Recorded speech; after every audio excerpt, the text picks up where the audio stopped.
Hello, welcome to my channel. My name is Nisha. आपको क्या लगता है जिन लोगों के पास बहुत सारा पैसा होता है तो उसके पीछे क्या रीज़न है? उन्होंने किसी बहुत अच्छे कॉलेज से डिग्री ली होती है, उनकी एजुकेशन इसका रीज़न है या उनके स्पेशल स्किल्स या उनका बिज़नेस? क्या ऐसा रीज़न है जिसके कारण कि लोग पैसे को अक्युमुलेट कर पाते हैं और वेल्दी बन पाते हैं? सबसे ज़रूरी बात है ये समझना कि लोगों की पैसे के लिए साइकोलॉजी क्या है, उनकी विचारधारा क्या है, उनकी पैसे के लिए क्या सोच और समझ है। क्योंकि जब लोग अपनी एक्चुअल लाइफ में डिसीजन लेते हैं तो वो बहुत ज़्यादा कॉम्प्लेक्स स्प्रेडशीट्स या मैथमेटिकल कैलकुलेशंस के बेस पर डिसीजन नहीं लेते, बल्कि वो डिसीजन लेते हैं कि उनके पर्सनल एक्सपीरियंस क्या है, उनके पैसे को लेके सोच और समझ क्या है। तो साइकोलॉजी ऑफ मनी समझना बहुत ही इम्पोर्टेंट हो जाता है। इस बुक की मैं बात कर रही हूँ, द साइकोलॉजी ऑफ मनी। इस बुक के ऑथर हैं मॉर्गन हाउसल और ये जो बुक है इसके अंदर अराउंड 240 पेजेस हैं, जिसके अंदर ऑथर ने हमारे साथ शेयर की हैं कुछ शॉर्ट स्टोरीज जो कि रियल लाइफ एग्जांपल्स हैं लोगों की लाइफ से, जो हमें दिखाते हैं कि किस तरह से अलग अलग लोगों का पैसे के लेकर क्या एक्सपीरियंस रहा है और कैसे वो उनके डिसीजन को इफेक्ट करता है और कैसे उनकी लाइफ में वेल्थ को भी इफेक्ट करता है। तो विदाउट वेस्टिंग टाइम चलिए बात करते हैं कि इस बुक से हम क्या सीख सकते हैं और क्या लेसन्स ये बुक हमें देती है। सबसे पहले तो ये समझना ज़रूरी है कि नो वन इज़ क्रेज़ी। हम कई बार दूसरे लोगों को देखकर ये कहते हैं, कोई पैसा बहुत ज़्यादा खर्च करता है तो हमारे व्यू पॉइंट्स होते हैं कि देखो सारा पैसा तो उड़ा दिया इसने। कोई बहुत कंजूस होता है, हम बोलते हैं कि ये इंसान कमाता किस लिए, ये पैसा खर्च तो करता ही नहीं है, पैसे को यूज़ तो करता ही नहीं है। हम हर इंसान को उसकी हैबिट्स को देखकर उसे जज करते हैं कि पैसे के बारे में उसकी क्या सोच है। जबकि हमें ऐसा नहीं करना चाहिए, क्योंकि इस दुनिया में कोई भी क्रेजी नहीं है। सब लोग पैसे के लिए वही डिसीजन लेते हैं जो उनके पर्सनल एक्सपीरियंस हैं, जो उनकी साइकोलॉजी है पैसे को लेके। हम अपनी पर्सनल हिस्ट्री के बेस पे डिसीजन लेते हैं। सपोज कि एक गरीब परिवार में पैदा हुआ बच्चा है जिसने हर चीज के लिए कमी देखी है, जिसको कुछ भी चाहिए तो उसे नहीं मिलता है, उसे बहुत स्ट्रगल करना पड़ता है, उसे बहुत मेहनत करनी पड़ती है। तो वो पैसे को ऐसे ही कभी वेस्ट नहीं करेगा, उसे मालूम है पैसे की क्या कीमत है और वो पैसे को हमेशा बचा बचा के रखेगा। वहीं एक वेल्दी फैमिली में बोर्न हुआ अगर बच्चा है, उसको मालूम ही नहीं कि पैसा कैसे कमाया जाता है, क्योंकि उसके पास बहुत सारा पैसा है। वो किसी चीज की डिमांड बाद में करता है, उससे पहले उसके पास बहुत सारे ऑप्शंस अवेलेबल होते हैं। उसे सिर्फ चूज करना होता है कि उसे क्या चाहिए।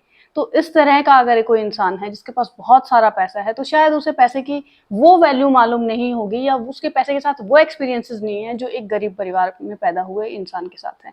तो इस तरह से हमारे जो पैसे को लेकर अलग अलग सोच और समझ होती है, पैसे के साथ हमारा अलग बिहेवियर होता है, वो इसीलिए होता है क्योंकि हम सबकी पर्सनल स्टोरी अलग होती है। तो पैसे को लेकर जिसकी जैसी स्टोरी, जिसकी जैसी समझ, वैसे ही वो पैसे को यूज करता है। नो डाउट हमें मेहनत करनी चाहिए, नो डाउट हमें प्लानिंग करनी चाहिए, बट कुछ ऐसा होता है जो इन सब चीज़ों से आगे चलता है, वो है हमारा लक।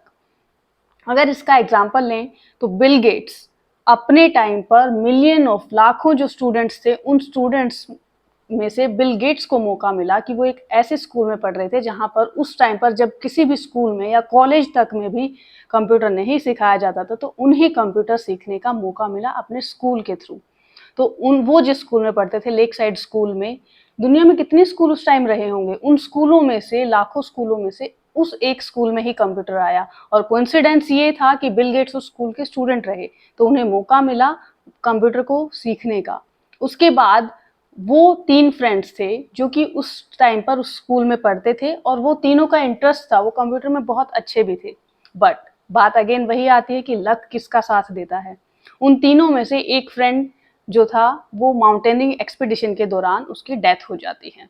अनफॉर्चुनेटली वो अपने ड्रीम को कंप्लीट नहीं कर पाता है। बिल गेट्स ने एक बार बताया भी है कि अगर वो जिंदा होता उनका फ्रेंड, तो वो माइक्रोसॉफ्ट में उनका को फाउंडर होता और उनके साथ खड़ा होता। तो इस तरह से जो लक है वो हमारे लाइफ में बहुत बड़ा रोल प्ले करता है। हम कई बार ऐसे फाइनेंशियल डिसीजन लेते हैं कि वहाँ पर हमारा किस्मत साथ दे जाती है और हमें पैसे जो हैं वो बहुत ज़्यादा प्रॉफिट हो जाता है। कई बार हम कैलकुलेटेड रिस्क लेते हैं बट स्टिल हमारा जो पैसा है वो डूब जाता है। तो लक और रिस्क को अगर आप समझ गए ना, तो आपको ये भी समझ लेना चाहिए कि जब आप किसी की तरफ देख रहे हैं, तो किसी भी इंडिविजुअल को you need not to look up to that person और look down towards that person. कोई भी इंसान है, हो सकता है कि कोई इंसान बहुत समझदार है बट उसका पैसे के मामले में उसको लॉस हो गया है, इट डज नॉट मैटर कि उस इंसान को नॉलेज नहीं है, कई बार किस्मत साथ नहीं देती है। वैसे ही कई बार किसी के पास पैसा अगर अक्यूमुलेट हो गया तो आप ये अज्यूम मत कीजिए कि ये सब कुछ उसकी समझदारी या उसकी नॉलेज या स्किल्स के कारण ही हुआ होगा। बहुत सारे फैक्टर्स इसमें रोल प्ले करते हैं। दूसरा, जब हमें किसी से लेसन लेने होते हैं या किसी से कुछ सीखना होता है तो किसी इंडिविजुअल की केस स्टडी करने की बजाय हमें ब्रॉड स्पेक्ट्रम को देखना चाहिए, जिससे कि हमें समझ में आएगा कि पैसा किस तरह से काम करता है। थर्ड लेसन जो हम सीख सकते हैं वो है कंपाउंडिंग। कंपाउंडिंग एक बहुत अमेजिंग तरीके से काम करती है। आइस एज के बारे में आप सबने सुना होगा शायद। आइस एज के बारे में बताया जाता है कि आइस एज होने का रीजन क्या है कि बहुत ज्यादा बर्फ ज्यादा एक्सेस में नहीं पड़ी थी जिसके कारण कि आइस एज आई थी। आइस एज आने का रीजन है कि गर्मियां जो है वो कम गर्म होने लगी, जिससे के कारण सर्दियों में गिरने वाली जो सारी बर्फ है वो मेल्ट नहीं हो पाती थी। हर बार स्नोफॉल होता और धीरे धीरे जो ये थिन लेयर्स हैं वो पाइल अप होती गई और उसके बाद धीरे धीरे आइस एज आ गई। कंपाउंडिंग भी ऐसे ही काम करती है। जब हम अपने पैसे को इन्वेस्ट कर देते हैं तो हमें लगता है कि ये पैसा बहुत धीरे धीरे बढ़ रहा है, लेकिन over a period of time जब हम लॉन्ग टर्म के लिए इन्वेस्टेड रहते हैं ना, तो वो जो पैसा हमने इन्वेस्ट किया है वो बहुत मैसिव रिजल्ट्स हमें देता है।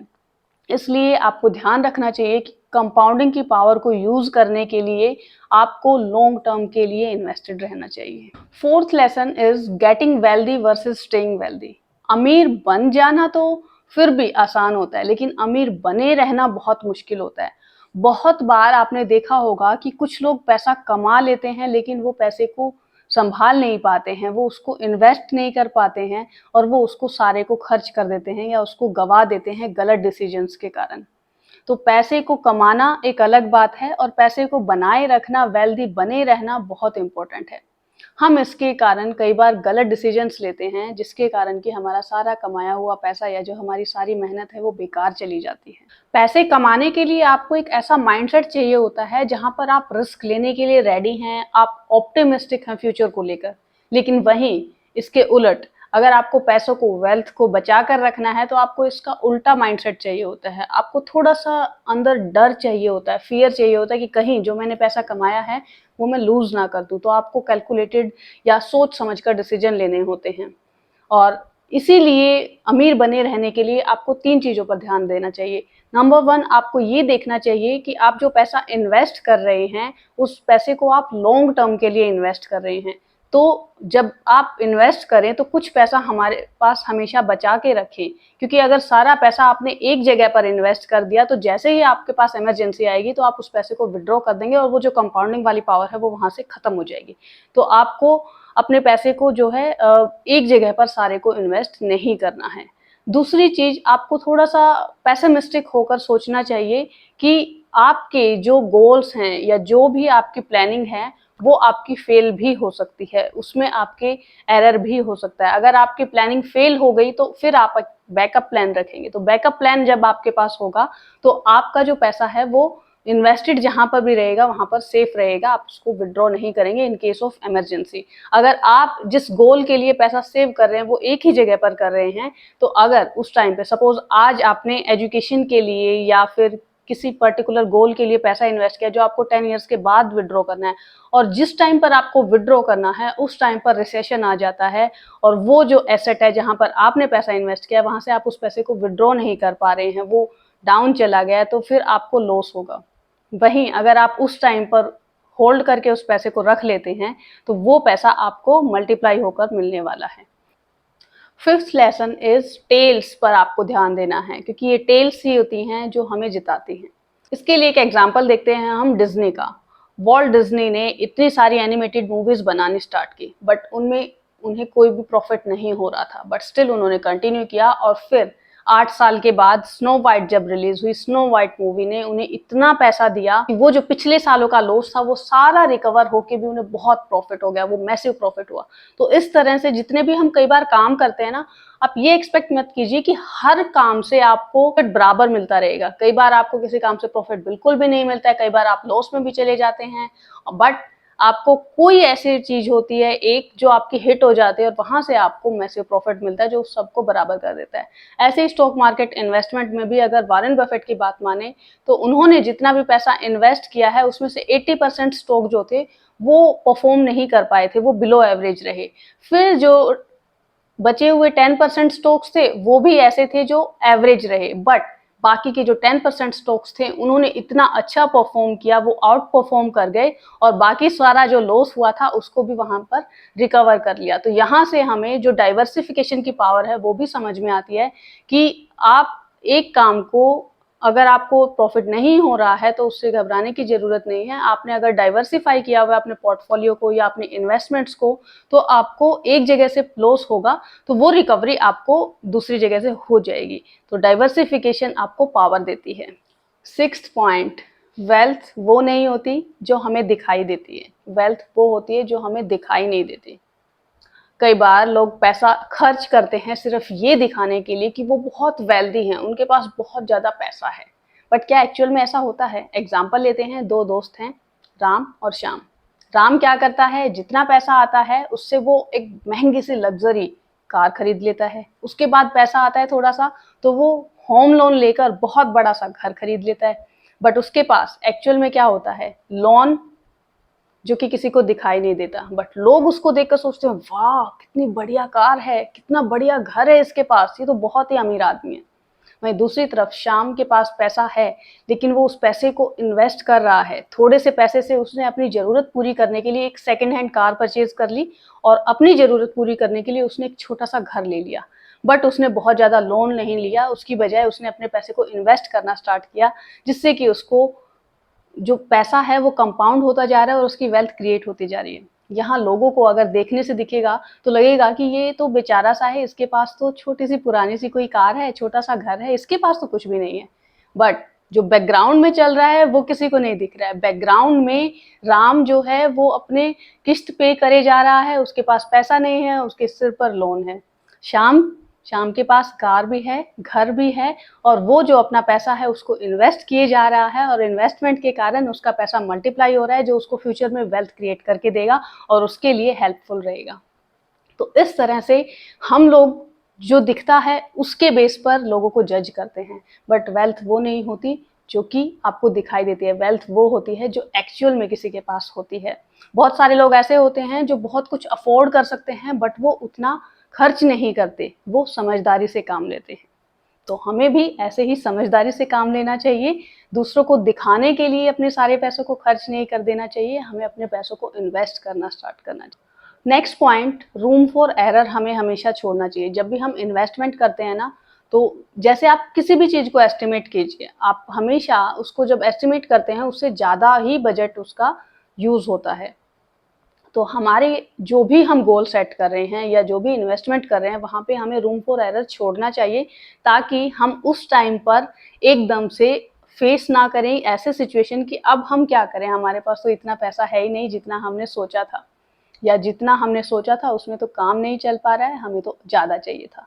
तो आप एक फिक्स गोल की बजाय एक रेंज सेट कीजिए। सपोज आपको एजुकेशन के लिए पैसा अगर सेव करना है तो आप एक रेंज रखिए कि आपको 50 से 60 लैक्स चाहिए या 50 टू 75 लाख चाहिए, या फिर आप प्रॉफिट का मार्जिन रख सकते हैं कि मुझे 5% प्रॉफिट होता है तो मेरा काम चल जाएगा, और अगर मेरा 10% एनुअल प्रॉफिट होता है तो मुझे बहुत अच्छे मैसिव रिजल्ट्स आएंगे। तो यहाँ जब आप इतना रूम फॉर एरर छोड़ करके इतना पैसा इन्वेस्ट करेंगे, उसके अकॉर्डिंग जब आप इन्वेस्टमेंट करते हैं तो आपको क्या होगा, फेलियर के चांसेस जो हैं वो कम हो जाते हैं और आपके जो गोल्स हैं वो अचीव हो जाएंगे easily without any worry. You will learn and you will change. हम जो डिसीजन लेते हैं ना वो आज के बेस पे लेते हैं जो हमें दिखाई दे रहा है, लेकिन लोग हमेशा चेंज होते रहते हैं। आप एक छोटे से बच्चे से पूछिए कि वो क्या बनना चाहता है, वो शायद कहेगा जो भी उसे अच्छा लगता है। May be he can say कि उसे ट्रक ड्राइवर बनना है या उसे कोई पेंटर बनना है, क्योंकि वहां पर उस छोटे बच्चे को वो चीजें अच्छी लगती हैं जो वो देख रहा है और जो वो एंजॉय कर रहा है। उसे इस चीज से कोई मतलब नहीं होता कि वहां से उसको कितना प्रॉफिट होगा या कितना पैसा वो कमा पाएगा। जब वो थोड़ा सा और बड़ा होता है तो उसकी प्रायोरिटी चेंज होने लगती हैं। तो वैसे ही हम लोगों को भी लगता है कि हम आज जो डिसीजन ले रहे हैं वो बेस्ट डिसीजन है और ये हमारी लाइफ के लिए बिल्कुल सेट है। बट बिलीव मी, जब हम ग्रो करते हैं, जब हम नई नई चीज़ें सीखते हैं तो हमारे डिसीजंस, हमारे गोल्स, हमारे नीड्स, हमारे रिक्वायरमेंट्स सब कुछ चेंज होता रहता है। हमारे थॉट्स, हमारी psychology over a period of time change होती रहती है। क्योंकि एक आप टीनेजर को देखिए, एक टीनेजर हमेशा ये कोशिश करता है कि उसके पास बेस्ट ऑफ एवरीथिंग हो, बेस्ट क्लोथिंग हो, उसके लुक्स बेस्ट रहने चाहिए, उसके पास बेस्ट व्हीकल हो, वो दूसरों को इम्प्रेस करने की कोशिश करता है। लेकिन एक आप मैच्योर इंसान से मिलेंगे तो उसे इस चीज़ से कोई फ़र्क नहीं पड़ता कि कोई उसके बारे में क्या सोचता है, वो अपने पैसे को इन्वेस्ट करता है अपने लिए। तो आज अगर आप ये सोच रहे हैं कि आप हमेशा ऐसे रहने वाले हैं, तो इस चीज़ को दिमाग से निकाल दीजिए, क्योंकि आप डेफ़िनेटली चीज़ों को सीखेंगे और आपकी सोच भी बदलेगी और आपकी ज़रूरतें भी बदलेंगी।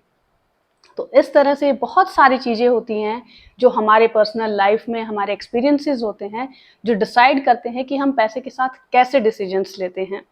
हमारी लाइफ में जो हुआ है, जो हमारी पर्सनल स्टोरी है पैसे को लेके, वो 80% रोल प्ले करती है हमारे फाइनेंशियल डिसीजंस के लिए, लेकिन दुनिया में शायद उसका इफेक्ट 0.00001% भी ना हो। इसलिए हमारे लिए जो हमारी पर्सनल स्टोरी है, जो हमारे फाइनेंशियल डिसीजंस हैं, जो हमने फेस किया, वो सब कुछ ज़्यादा मैटर करता है इंस्टेड कि दुनिया में क्या चल रहा है। फॉर एग्जाम्पल, जो जॉन एफ कैनेडी से जब पूछा गया कि आपको ग्रेट डिप्रेशन के बारे में क्या मालूम है, तो उन्होंने कहा कि मुझे इसके बारे में कुछ भी मालूम नहीं है। जबकि ग्रेट डिप्रेशन के टाइम पर लाखों लोगों की जो लाइफ है उस पर इतना बुरा असर हुआ था। उस टाइम पर लोगों की जॉब चली गई थी, लोग हेल्पलेस फील कर रहे थे, बहुत सारे लोग तो ऐसे थे जिन्होंने सुसाइड भी कर ली थी। बट जॉन एफ कैनेडी कहते हैं कि वो उस टाइम पर उनके बचपन का टाइम था, उनको सिर्फ इतना याद है कि उनके बचपन में उनके फादर ने कुछ एक्स्ट्रा लोगों को जॉब दी थी ताकि वो उनके गार्डन में काम कर सके और उनको वो सैलरी मिल सके सर्वाइवल के लिए। इससे ज़्यादा उनको कुछ नहीं पता था। और जब वो स्कूल में गए तो उन्हें करिकुलम में पढ़ाया गया ग्रेट डिप्रेशन के बारे में। पर्सनली लाइफ में उनका खुद का कोई एक्सपीरियंस नहीं था कि क्या दुनिया में चल रहा था। तो उसी दुनिया में रहते हुए, उसी कंट्री में रहते हुए, उन सब चीज़ों को फेस करते हुए बहुत सारे लोगों का एक्सपीरियंस अलग-अलग होते हैं। इसलिए हमारे एक्सपीरियंस अलग होने के साथ-साथ हमारी जो पैसे को लेकर समझ है वो अलग होती है और हम पैसे के साथ कैसे डिसीजंस लेते हैं वो अलग होते हैं। तो इस बुक को आप ज़रूर रीड कीजिए। ये जो कुछ पॉइंट्स बताए हैं मैंने इसी बुक से बताए हैं। बहुत इंटरेस्टिंग सी बुक है, जिससे आपको ये भी मालूम होगा कि आपके सोच, आपके विचार क्या हैं पैसे को लेकर, और वो आपको सही डायरेक्शन में लेके जा रहे हैं या गलत डायरेक्शन में लेके जा रहे हैं। You must read this book. और अगर अभी तक आपने इस चैनल को सब्सक्राइब नहीं किया है तो बुक समरीज के लिए, अच्छे अच्छे ग्रोथ रिलेटेड कंटेंट के लिए इस चैनल को सब्सक्राइब कर लीजिए। अगर वीडियो पसंद आई है तो इसको लाइक कर दीजिए। एंड नेक्स्ट संडे फिर मिलेंगे किसी अच्छी सी बुक की समरी के साथ। Till then keep learning, keep growing. Bye bye, take care.